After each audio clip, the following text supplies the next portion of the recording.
ரெம்பாவாய் நயகனாய் நின்ற நந்த கோபனுடையா కాపాడే. ప్రియ భగవద్బంధువులారా,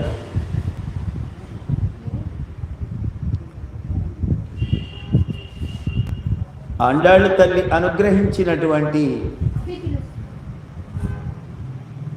సకల వేద సారమైనటువంటి దివ్య ప్రబంధం తిరుప్పావు.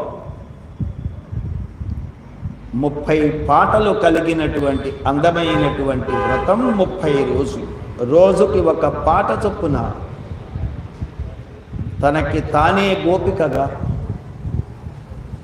తన దేవతార్చన సన్నిధియే శ్రీకృష్ణుడి యొక్క వెల్లిపుత్తూరుగా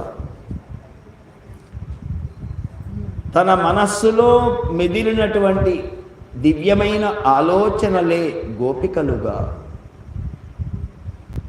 శ్రీకృష్ణుడే తన పతిగా భావించుకొని వ్రతం చేసి రోజుకి ఒక్క పాట పాడుకున్నది ఆమె. అలాంటి పాడిన పాటల్లో ఈవేళ అనుభవ దశలోకి వస్తున్నారు వీళ్ళు. ఈ రోజు నుండి భగవంతుడితో కలిసి కూర్చునేటువంటి ఒక దివ్యమైన అనుభవ దశ. ఇది ఒక విశిష్టమైనటువంటి వ్రతం. ఆ వ్రతానికి అనుభవ దశ ఇది. 16వ పాసురం నుండి మొదలవుతుంది ఈ దశ.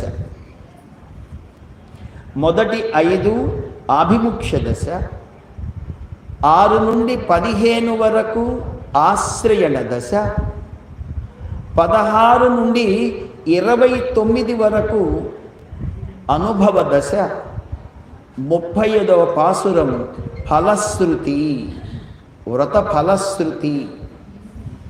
మహదాశీర్వచన పాసురం అది ఈ లోకానికి.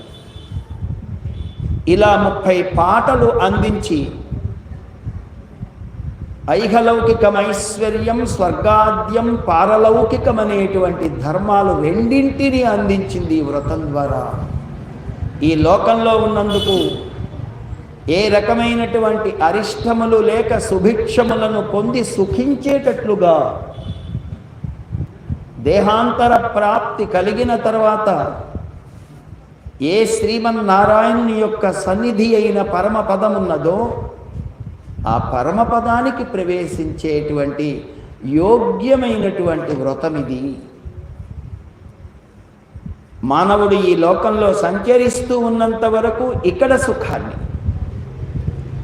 ఈ లోకం తాలూకు బాకీ తీరిపోయాక ఎక్కడికి వెళ్ళాలో అనే ఒక ఆందోళన లేక, ఎక్కడెక్కడికి వెళ్ళాల్సి వస్తుందో అనేటువంటి దిగులు చింత లేక, ఈ దేహం నుండి బయటికి వెళ్ళిన తర్వాత ఈ వ్రతం యొక్క ఫలితం ప్రతి ఒక్కరికి అందించాలని చేస్తుంది కనుక యథాతథంగా ఆనంద రసాన్ని అందుకునేటువంటి ఆనందుడైన శ్రీమన్నారాయణుని యొక్క పరమ పదమునే చేర్చేటువంటి వ్రతం ఇది. అందుకే ఇది మంగళకరమైన పాట, ఇది మంగళకరమైన వ్రతం.